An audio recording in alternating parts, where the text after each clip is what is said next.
Hello, everybody.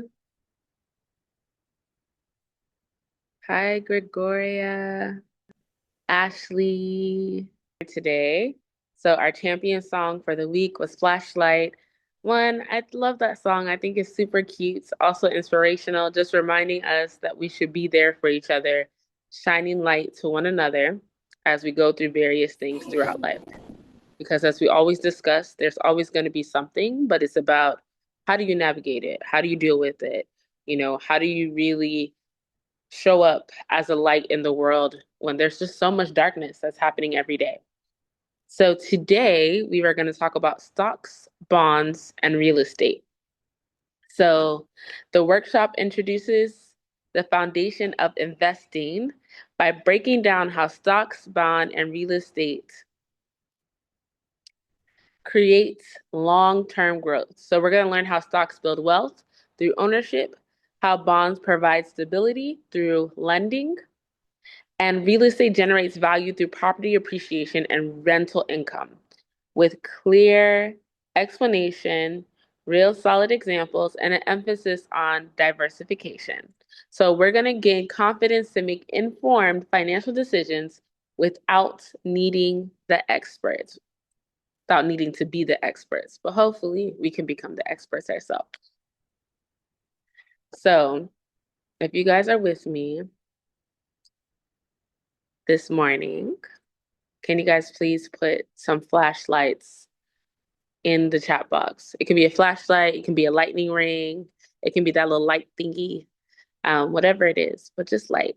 Yes, love it. Thank you, Jonathan. Thank you, thank you, thank you, Teresa, Sarai.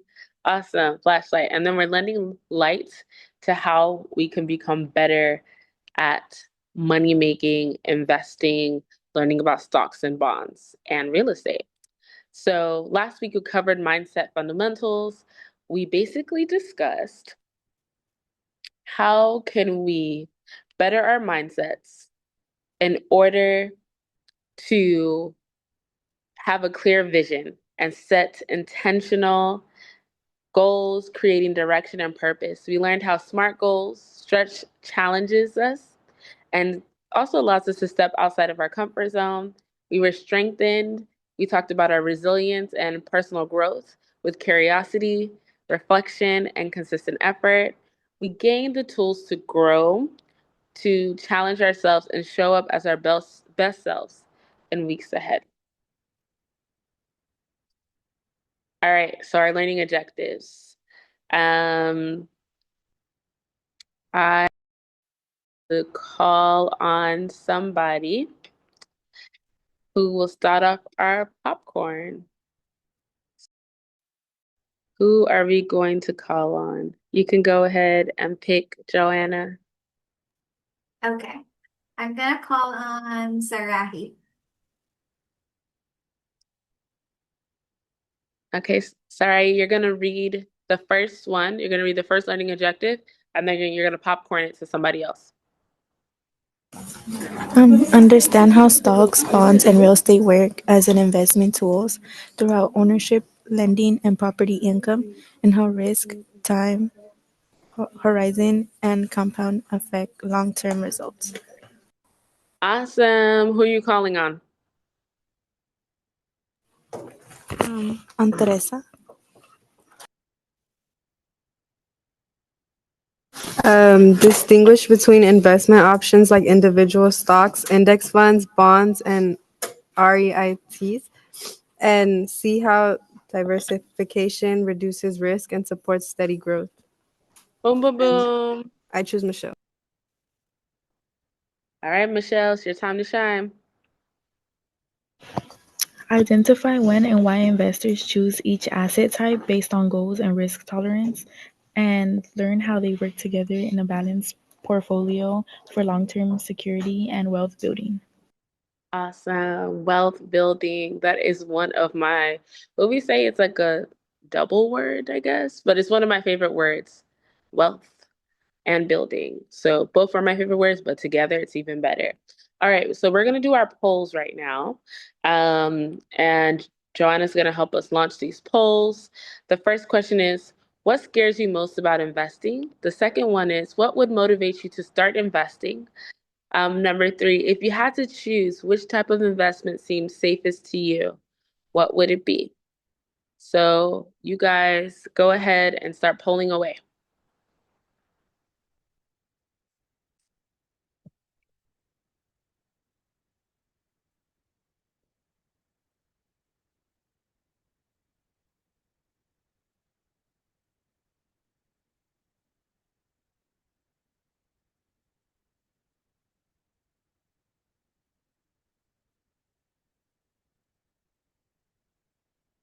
All right, we only have 7 people that have done the poll, so we got a long way to go.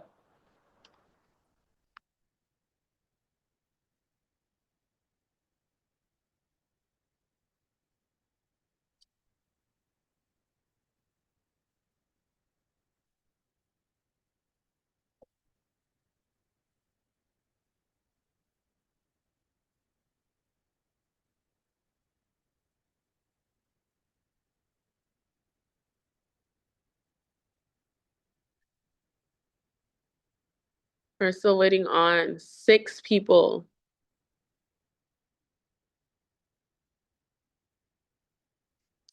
Okay, we're only waiting on 3 people now.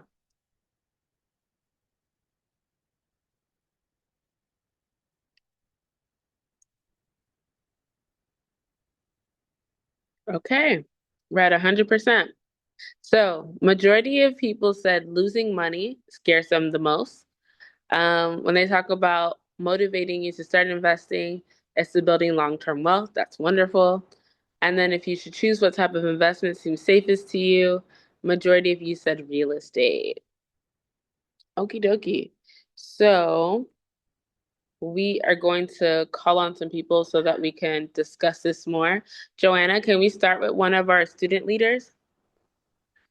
Let me check if we have more student leader here. Michelle.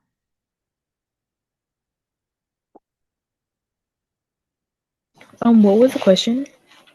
So, what scares you the most about investing? What did you choose on the poll? What did I put? I I think can I read it out. put. Okay, yeah, please. Okay, so losing money, not understanding how it works, mark market ups and downs, and feeling like you're starting too late. Oh, I put not understanding how it works. That's good.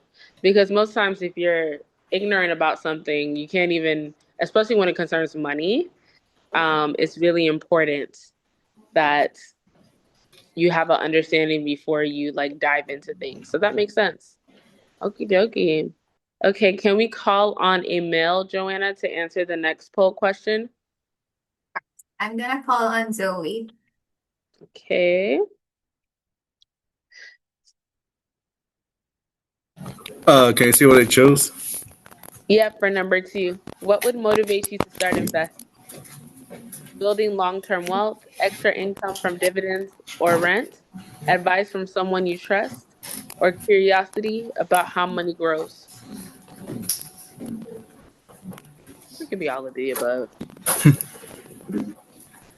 I'd say building up wealth. Okay, for you, what does that look like for you? Um, Getting money from like investments, stocks, bonds. Ding, ding, ding, cash sign, cash sign, cash sign. So everybody in the group put some cash money signs because that definitely is exactly what we should be thinking about when we're looking at investing, right?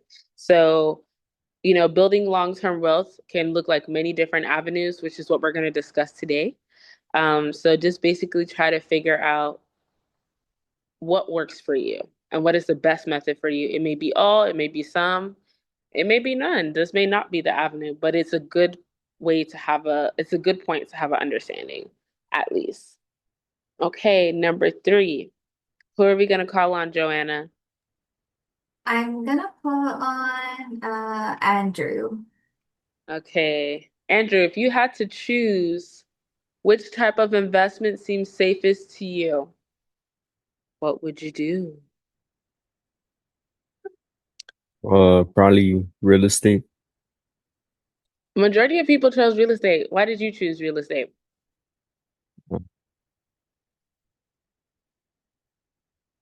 I don't know. Is it because real estate seems like it's safe, right? In the sense Yeah, of you're putting money into a property, everybody eventually needs somewhere to live. It's a bit, it's something that you can see a bit more tangibly, right? yeah. And it's fair. Real estate is a good option, and we're going to be able to dive a little bit more into it, and see really what of all these options look like. All right.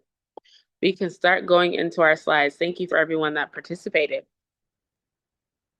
Okay, disclaimer. Disclaimer, y'all. We are not financial advisors. You champions are not financial advisors, and none of this should be considered financial advice. We just got to put the disclaimer out there. Okay, next slide. Sorry, my slide has not moved yet. Okay. So, key point, understanding stocks, ownership, and growth. So, stocks represent ownership in a company. So, when you buy a share, you own a small price of that, a small piece, I'm sorry, of that business. Your long term return tends to be driven by how the business performs and the price you pay for it. So, returns can also be impacted by market sentiment, macroeconomics, and dilution, but you can honestly focus on the business performance, right? So you can benefit from stocks through price increases and dividends. So stocks can grow through price changes as the company earnings and value grow, and or investors are willing to pay at a higher price for its future profits. Dividends, cash payments. Some companies choose to give shareholders usually from their profits. So, ways to invest in stocks, right? So, individual stocks, you buy or share one of your company, or shares one company. Index funds or ETFs, you buy a bundle of many companies in one investment, usually giving you instant diversification, risk, and time horizon. Stock prices rise and fall daily, but grow over time. So short term, by like something that's it's always hard for me to say this word, but like it's volatile, right? So volatility is normal. Individual stocks can go up a lot, go nowhere, or even go to zero. Same with funds, but diversification helps to buffer that. So long term, historically, markets trends upward because companies grow and innovate. There is no guarantee. So the longer you hold them, the more compound has time to work. Long term investing reduces the impact short term ups and down. Stocks are a powerful long term growth tool because you're investing in companies that innovate, grow, and create value over time. So, notes, studies, books, research. So, long term US stock returns have historically outperformed bonds and cash in Jeremy Siegel's research. So, it's called stocks for long term. S&P 500 data shows strong long-term growth despite significant short-term volatility and occasionally large crashes. So Nobel Prize winning work by Harry Markowitz and William Sharp shows the benefits of diversification and supports holding broadly diversified portfolios. So this often is implemented through index funds and ETFs. Okay. Um, so we can go to our next slide. So before we get into our workbook question, right? So the question is, would you prefer buying individual stocks or funds? What might influence that choice? I think that because whenever we're dealing with this type of heavy information, I like you guys to kind of like have a bit more perspective, and some words from some experts. So while they are thinking about this, is it possible, Joanna, can you load the video that I want them to watch, please?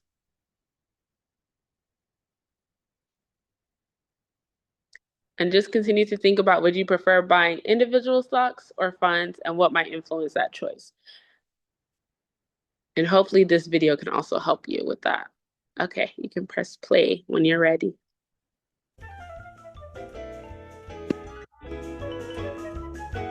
Compound interest is the interest an investor earns on his original investment, plus all the interest earned on the interest that has accumulated over time.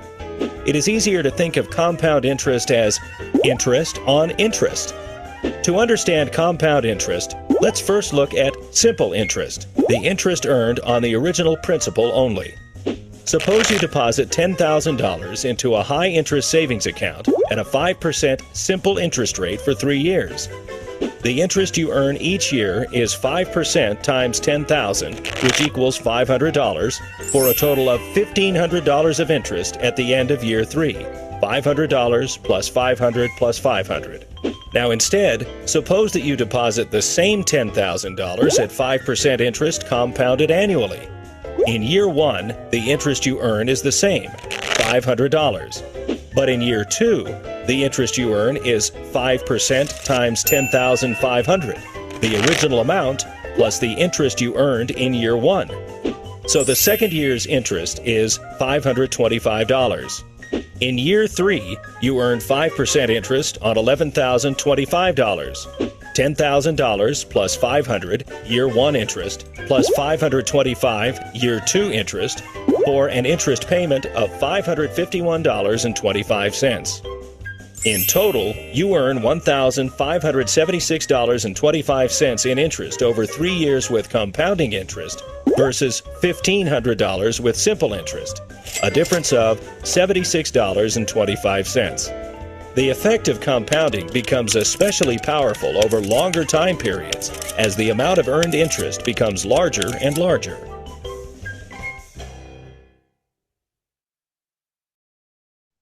Okay, thank you so much for playing that video. Okay, so remember that we are talking about buying individual stocks or funds, and what would be your preference, and what might influence that choice. And when you guys are thinking about that, kind of think about the things that we spoke about when it concerns understanding stocks and ownership and growth, right? So I'm going to give you like 60 seconds before we go into our our breakout rooms, and you guys can discuss it among yourself. Okay, I think I'm back now. You can go into your breakout rooms and discuss it amongst yourself. But honestly, you guys, I know this is a lot of information to take in. So the point of the breakout rooms is not for you to have a right answer per se. The point of it is so that we can discuss and kind of figure out where our heads are at when we're looking at our preference and influence. Okay, so you can start now, 60 seconds. And then we're going to go to breakout rooms.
Okie dokie. So we can go in the breakout rooms. If you guys need a refresher, one person in your group, like, you can Google some keywords to help you guys.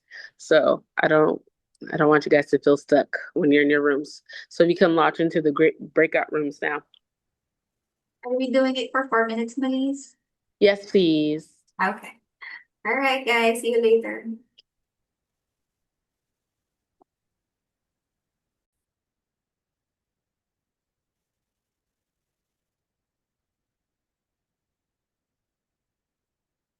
Welcome back, everybody. Okay, so Joanna, we're gonna call in a group, and I'm gonna ask you guys very specific questions to kind of just help guide the conversation, right? So the question for the first group, would you prefer buying individual stocks or funds? What might influence that choice? So that was the general question for everybody that the first group would answer. So Let me Joanna, call on someone from the first group, Delilah. My group was both, but I chose funds because I think okay. funds are more for like bigger goals like retirement, and stocks is kind of like short, like for fun entertainment things. Interesting. That's an interesting way to look at it. So thank you for sharing, Delilah. And I find it interesting that your group was kind of split because, of course, based off of your personality or your goals, it is going to diversify. So the interesting thing about stocks, right? So I'm gonna give you an example. When my cousin was working for Twitter, and sometimes when you work for some of the, well, now it's X, but at the time it was Twitter, she put a lot of money in her stocks because her company, sometimes you can work for a company that says, hey, Delilah, come work for us with your offering of your package, right? To work for this company, we'll give you X amount of stocks and you'll have the opportunity for, you know, X amount of days vacation and all these different things that come up in your package from HR, right? So my cousin chose to invest and take out some of her salary and put it into those stocks. Now, when she was getting married, she needed money. So she pulled out, and she was no longer working for the company, but she still had stocks in the company, right? So she pulled out some of those stocks to be able to cash out to add to her wedding fund. So when you were talking about stocks sometimes being for entertainment, I was like, that's interesting because it made me think of my cousin.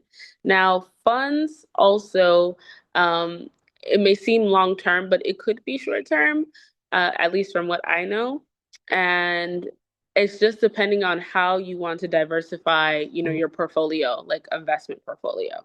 So thank you so much. I want to ask group number 2, Joanna. Let me call on Pablo. Our group, we chose individual stocks. We Okay. chose this because you go. No, it's okay. I'm listening. Oh, Uh-huh. we chose this because we need damn. We know more than individual stocks and funds. Okay. So what feels more important to you, or at least to the group? Is it having control over specific companies you want to invest in, or is it having instant diversification through a fund? More control. Oh, see, y'all like a lot of power. Like I always say, it really depends on the situation, the circumstance, and the person, but always weigh out your options. So thank you, Pablo. I appreciate you. Okay, so third group. Okay, let me see here. I want to call on Isabella. Okay, Isabella, how much time do you think you realistically want to spend researching and monitoring your investments? What do you think? Based off of the things that your group discuss, what do you think will be that timeline?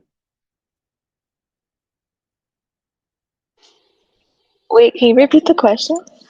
Uh-huh. How much time do you think you'd realistically want to spend researching and monitoring your investments? Um, Is this something that you want to do over some months, over some years, over some days? What do you think? Hours? um, I'm not sure. That's okay. And it's okay. It's okay not to be sure. So in this situation, you guys, right? When you're investing, I want you guys to look at whatever you're investing in and then look at what does that time commitment look like for you, right? So me personally, I won't get into things that I just have no clue about and dive right in. It's not really my personality. I'm going to take some time. I'm going to research it. I'm going to look it up. I don't care how long it takes me, but I, for the most part, will feel a bit comfortable. I'm someone who takes risk. I'm not very risk adverse, but I do take calculated risk. So when you're looking at these options of investment, just take some time, take a breather. Don't let anybody kind of like rush you or force you into buy this stock, invest in this company. All types of people are going to come to y'all with because everybody here is giving me serious millionaire, billionaire vibes, right? So everybody's going to come to you guys wanting you to invest in something. Now you have to decide, what is my method? How do I take a pause, or how do I really identify what is aligned with my investment goals or my investment portfolio? Isabella, does that make sense?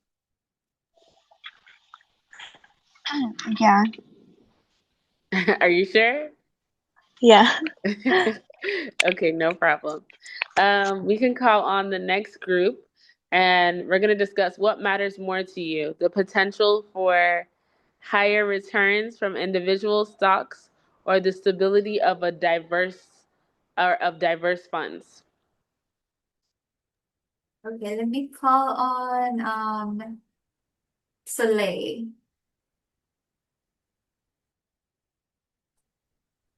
Basically, my group was saying that they would pick hmm? they'll pick stocks and funds. Okay, so both. Yeah. Okay. Um, do you think that what matters to, maybe if you can't remember for your group, but what matters to you most? Do you matter for higher returns for the individual stocks, or do you want stability of diverse funds? I would say individual things. Okay. So you guys are more interested in getting the money fast. Yes. Okay. No problem. Thank you, Soleil. All right. Last question for the next group. How do you think your comfort with risk influence your choice between individual stocks and funds? So Joanna, let's call on the next group for that. Okay, let me call on Saraki from Group 5.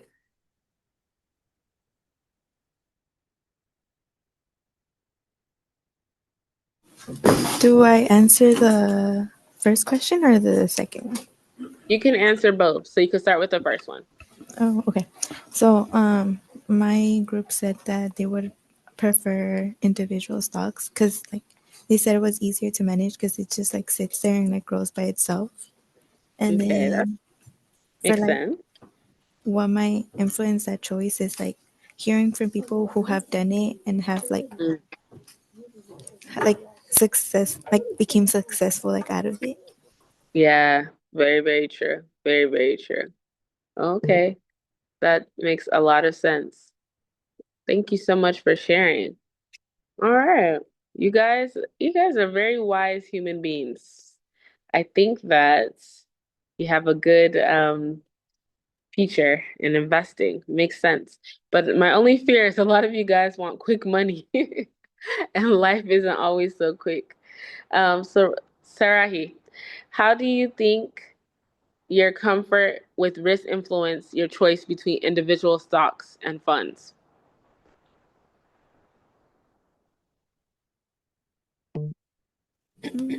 I'm not sure. You're not sure? Okay. So think about it. Not it doesn't have to be today, but I just want you to have this in your mind, right? A lot of times when people invest, it's just what you were speaking about now. You guys chose individual stocks because you're like, you know what? You don't got to do much. You're gonna put the money in, and it's just gonna grow. So that shows me that you're comfortable with, your not having to do too much, according to what you all think, and then see that money grow. So think about that. Think about what your relationship with investing is. There's a lot of psychology that comes with it as well. And so some people want very high returns. We want money right now. Some people are into, things appreciating over time. It it differs per person. Okay. Thank you guys, superstars. We're gonna go to the next slide. Okay, so key point number two, understanding lending and stability. So bonds are loans you'll give to companies, governments, or cities. Instead of owning something, apologies, you are lending money. The issuer agrees to pay you back with interest. So how do they work? Most bonds pay interest called the coupon, usually over every 6 months, and then you receive these payments until the bond reaches its maturity date. When the issuer repays the original account you invested in, that's what we call the principal. So risk and safety. Different bonds offer different levels of safety and return. US government bonds usually considered the safest. So the investment grade corporate bonds, more risks, more interest. Like they say, more risk, more reward. Depends on the person and what you're investing in. Municipal bonds issued by states and cities, often with tax advantages. So stability. So many high quality bonds tend to be more stable than stocks. They aren't risk free, but they usually move differently from the stock market. So this helps protect your portfolio during many, though not all, market declines. So takeaway, bonds and stability, predictable income, and diversification for an investment strategy. They help create a steadier portfolio by balancing the higher growth and higher volatility of stocks. So some notes. Vanguard and Morningstar research shows how bonds reduce portfolio risk. Long-term data on US Treasury bonds highlights their historical stability. And the modern portfolio theory. So it shows why mixing stocks and bonds lowers overall volatility. And we're going to get into this more with our workbook question. That's on the next slide. All right. So I'm going to give you guys, let me look at my time to see where we're at with time. Okay.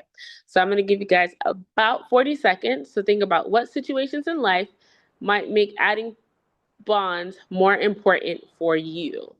So I'm going to give you guys 40 seconds and um, then I will call on some people. So we can start 40 seconds now.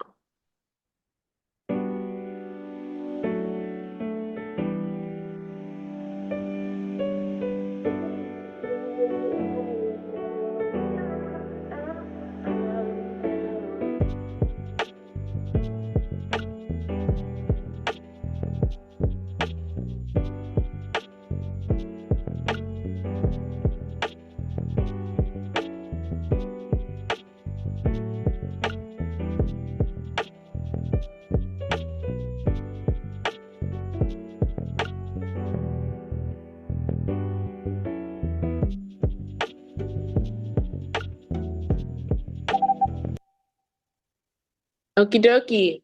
So, Joanna, who are we calling on? And understand, you guys, again, there's not a wrong answer or anything like that. We're all learning here. And again, the question is, what situations in life might make adding bonds more important for you? Like, think about life events that might be helpful. I gave you guys an example of a wedding, in terms of stocks, that type of thing. So, Joanna, you can call on somebody. I want to call on Lolani.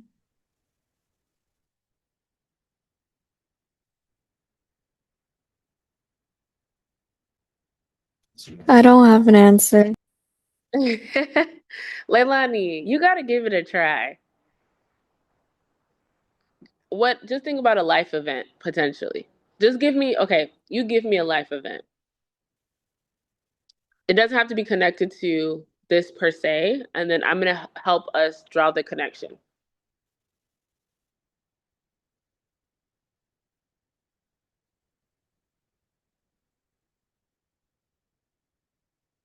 I await you.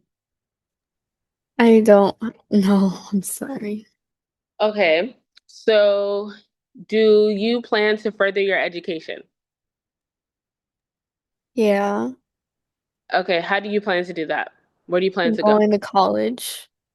Boom, boom, boom. Okay, so going to college is a life event that might make someone decide that they will choose one bond over another or adding additional bonds. That those type of things is what kind of impacts our decision making when it concerns investing. Leilani, give me one more life event.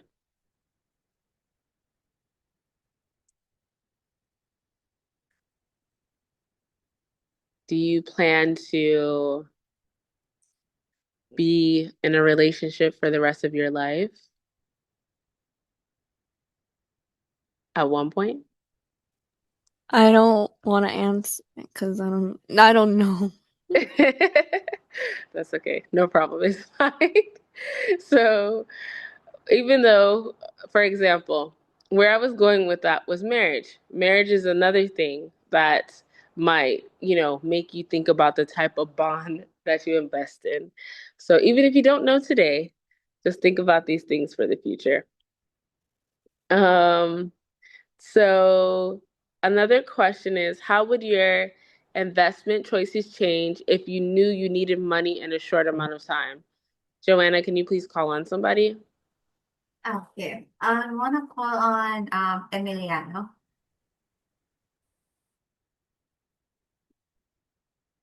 What was the question again? How would your investment choices change if you knew you needed money in a short amount of time?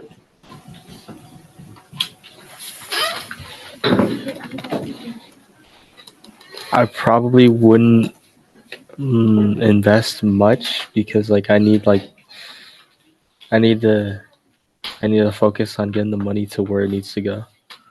Interesting. That's an interesting perspective. Thank you, Emiliano. So that's really interesting. So what I'm hearing you say is that you're someone that would save your capital because you're not sure if investing will yield what you need in order to complete whatever goal you have. That is that's an aspect and that's very good. Um, Another person might say, I need a lot of money right now, so I'm going to invest a little bit of this money and hope that it will yield me, some profit. Another person might say, forget it. Like, I'm going to invest everything and I'm going to hope this is a high risk, high reward situation. So everybody's different in how they approach that. So thank you, Emiliano, for sharing because that's a good aspect. It reminds me like of a parable when they talked about what people did with the money that the owner gave them. Um, okay, so we're gonna call on one more person, and I'm asking you what matters to you right now, maximizing growth or protecting what you already have. So, Joanna, who are we gonna call on? I want to call on Veronica. Okay.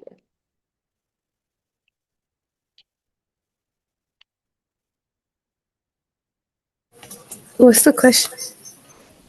The question is, what matters to you most right now, maximizing growth or protecting what you already have in concerns to your money, your funds? I would say protecting what I already have, because Interesting. yeah, Okay. I, I don't have a job, so any I know money I that's do get, I try to stretch it out. I like how you think, Veronica. Veronica's like, look, I don't have a job, so if I do get money, I need to make sure that this money lasts. Hmm. Very, very interesting. And then also think, Veronica, like maybe there's a chance. Another perspective is that looking at maybe from the little or big money that you do get, taking a portion of that money and seeing if you can invest it into something that can yield you returns. So maybe not investing all of it, but maybe taking a small portion and just seeing what it does versus like risking it, you know? But thank you so much for sharing. All right, we can go to our next slide. Okie dokie. So, a lot of you people mentioned this was a key one for you: real estate, property, rent, and long term wealth. Okay, so the basics of real estate is investing in a physical property, houses, apartments, commercial buildings, land, etc. Houses, apartments, commercial buildings, again. You can earn monthly in two main ways. So, value growth appreciation as the property becomes more desirable, you make more money. Rental income from tenants. So, you can put tenants into the apartments that you own and you make money from them. How real estate builds wealth. Over long periods, many real estate markets tend to rise in value through growth, depending on how heavily the location and economic conditions change. So, rental income can provide steady cash flow when the property is well managed and occupied. So, you don't need to buy a whole property to invest. Real estate investment trusts are also an option. So it lets you invest in companies that own buildings like apartments, warehouses, offices, or malls. So it's lower cost, it's easy to buy and sell, and you don't have any landlord responsibilities. So risk and responsibilities in this one is owning property comes with costs such as maintenance, repairs, fixes, insurance, and risk of vacancies. Real estate is less liquid and selling takes time. So, what are some upsides? Tangible assets, rental income, historically strong, um, inflation protection, potential for long term value growth. What are the downsides? High upfront costs, management responsibility or property management fees, and then not easy to sell quickly. So, what is the role of real estate in your portfolio? Real estate can easily diversify as an investment plan because physical property offers often behaves differently from stocks and bonds. So, um, REITs also adds diversification through, though they tend to move closely with the stock market than directly property ownership. So, what's our takeaway? Real estate can offer both long term value growth and income if it adds diversification and stability to an investment strategy. So, whether through owning property or directly investing in REITs, these things that you can look at, right? So, they have some like home price index and Federal Reserve data show long-term real estate trends. There's also another thing called Narrate Research. It highlights, strong historical REITs performance. And the study shows that property values often keep up with or outpace inflation over time. So it is a good thing for us to look out. So, what interests you more about real estate, long term value, or is it rental income? You can go to the next slide. This is the workbook now. I'll give you guys time later to answer the workbook, but I think could probably think about this already. I'm sure you have thoughts on it already. So, what interests you more? Real estate, long term value, or having tenants for rental income? And Joanna, you can call on somebody. All right. Let me call on Jonathan.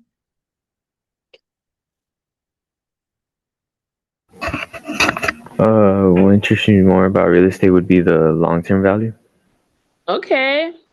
Okay, why is that, Jonathan? Cause like, let's say you have like multiple properties, Mm-hmm. and like in the long term, they're probably like worth a lot more than they are now. Yeah, yeah, especially in Los Angeles, Jonathan. That's really good. So what happened was I know a lot of people that when they bought their house, maybe they bought it for $200,000, $300,000. Now there's a lot of areas in Los Angeles because housing is so expensive, has appreciated to millions of dollars. So what Jonathan is saying is very key. Now there's another aspect. sometimes, as we know, some people want their money right now. And if you have a property where you have tenants that's just coming, in and out necessarily, um, you're also having like, that quick cash monthly. But there's a whole bunch of things that come with that. I'm gonna take one more person because I know I only have a couple minutes um, to answer. Okay, let me Joanna. call on Yaritza for the last one. Okay. What interests me more about real estate would be the long-term value. Okay. Why is that? I think I would just rather own a house than rent, I guess. I don't know. Good. Yeah, that's really good.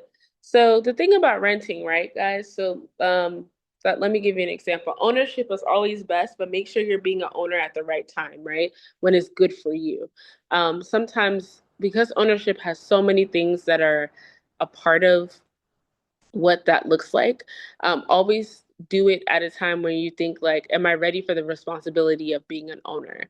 And make sure that you have a plan. So I have had friends who have owned places, but they necessarily don't live there, right? So they buy the place, they might put somebody in the place, and then they'll move and they'll rent somewhere else. So just because you may own somewhere doesn't mean that you can't rent somewhere else, right? So just think about all those aspects. So, but thank you, Yaritza. That's very good. I think having an ownership mindset is where all of us should be. All right, next slide. Okay, next class, understanding your paycheck. Love it. Okay, you gotta show me the money. So learn how your paycheck works, right? Um, Basically, you're going to look at how things really work when it concerns your paycheck by following the journey from gross pay to net pay, seeing how W-4 determines the taxes that they take out of each pay period, understand how the W-2 summarizes everything at the end of the year, and then we're going to learn to read our pay stubs, interpret tax forms, and make informed choices that help us avoid surprise tax time and build financial confidence. We do not want surprise tax time, y'all. So we're going to have clear guidance and practical examples. So we're going to see how mastering these basics gives more control over our money and our future. So thank you guys. I know we dealt with a very heavy topic. It's really imperative. I think that you guys kind of go over this on your own time and look at these principles. You have this information forever, but it's so good and you're already ahead of the game because this is how we build wealth. So I want everyone to write in the chat wealth builders, and I'm going to pass it over to Joanna to give us our announcements. So thank you guys for giving me your time, showing up, and being present once again. I love it. Wealth builders, that's who we are. Over to you, Joanna. Thank you so much, Maliz. As always, you're amazing. So thank you for teaching today's class. Now I'm gonna go to the next slide, and I won't be playing this one for the 90 seconds, but please make sure to complete your workbook and survey on time. So the deadline for this one is on Friday at 5 p.m. I want you to know that we're very strict with deadlines, so no workbook means no points. So please make sure to input the correct information. So today is cohort 5, level 2, and the facilitator is Maliz. So let's go to the announcements. There's quite a few of announcements today, so please keep an eye on it. So the first one will be the field trip, the Junior Achievement Finance Park. So Miss Finley actually told me that if you haven't gone to the Finance Park field trip, you have to go in order for you to earn the 4 points for this one. Now, if you already went to the field trip last semester, you don't have to go to the field trip. You already have your four points for this one. So the date of the field trip for this one is on February 7 and 14. The RSVP link will be in the chat box. And the deadline for this one will be on January 30th. So that's this coming Friday.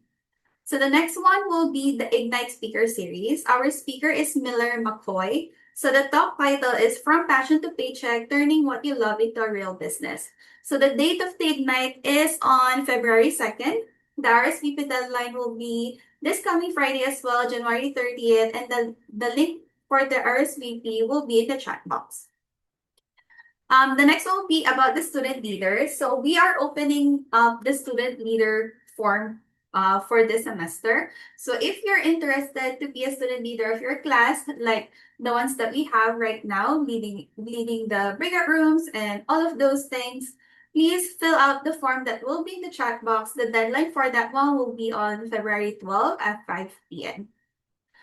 Now, in the college match program, if you are in this program, please fill up the form that will be in the chat box.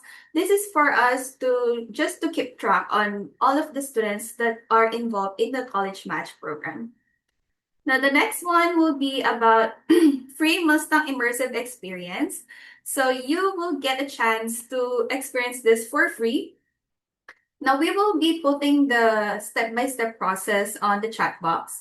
Now you just have to fill out the form that will be in the chat box for you to receive the coupon code that you will be putting in the checkout on the website of the Mustang Immersive Experience. Now you also have a chance to bring up to 3 classmates or family members with you. Now, if you want to bring them with you, you also have to fill up the form on how many people you will bring with you. So if you're bringing 3 members of your family, you have to sign up 3 different forms so that you could get 3 unique codes for the free ticket. Now, the next one will be about the alumni. I don't want to worry about this right now because we don't have an alumni right now in the class, but this is about the First Gen U Career Institute. We also have a student guide website. The link will be in the chat box. And if you have any concerns about the youth champions, please send them through the help form in the chat box. Then I think that's all for me. Thank you so much, everyone, for attending today's class, and we will see you next week. Bye. Bye, everyone.